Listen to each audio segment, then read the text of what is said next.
Before the first scan, exploit, or demonstration, the laboratory must be safe.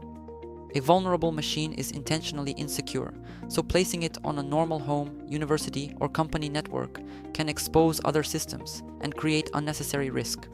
In this grain, we will build a simple environment with one attacker machine, one vulnerable target, and an isolated virtual network that contains all testing activity.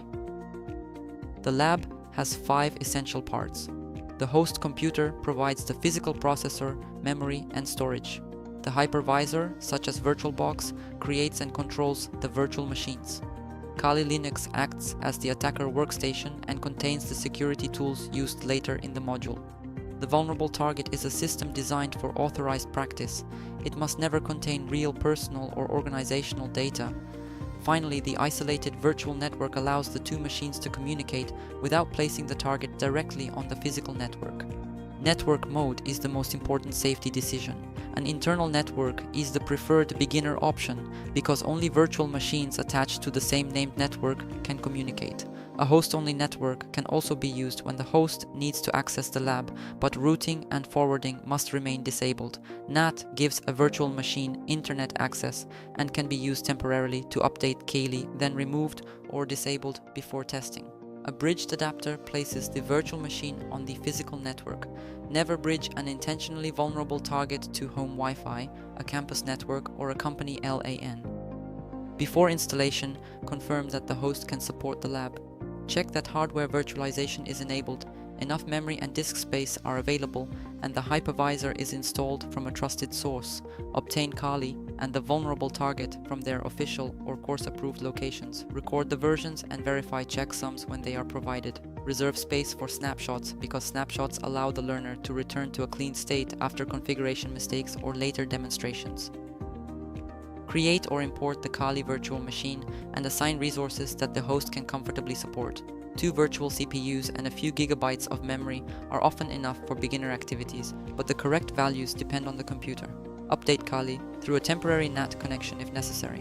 When updates are complete, attach the laboratory network and disable any unnecessary external adapter during testing. Use a clear machine name, confirm the time and keyboard settings, and create a clean snapshot before beginning practical work. The target must be an intentionally vulnerable training system supplied or approved for the course. Do not use an unknown image and do not place real documents, passwords, or personal information inside it. Give the target a single adapter connected to the isolated laboratory network. Record any default credentials in the private lab notes and never reuse them on another system. Start the target, confirm that it receives an address on the expected virtual network, and take a snapshot of the initial state. Now verify the configuration. First, inspect both virtual machine settings and confirm that their adapters use the same isolated network. Second, identify the IP address of each machine and check that they belong to the expected private subnet. Third, test internal connectivity from Kali to the target using a simple reachability test. Fourth, confirm that the vulnerable target is not visible from the physical network and has no unnecessary internet path. Finally, create or confirm snapshots. Successful communication between the 2 virtual machines does not by itself prove safety. Connectivity and isolation must both be demonstrated. Use the challenge to audit several configurations. 2 machines connected only to the same internal network are safe for the lab. A host-only network can be safe when forwarding is disabled and the host is controlled. Kali with a second NAT adapter still active during testing requires caution because it creates an external route. A vulnerable target connected through bridged mode is unsafe because it appears on the physical network. Downloading updates directly from the vulnerable target also requires caution and should be avoided when an offline image is available. Clear snapshots, documented addresses, and evidence of isolation strengthen the final readiness decision. A ready laboratory is isolated, functional, recoverable, and documented.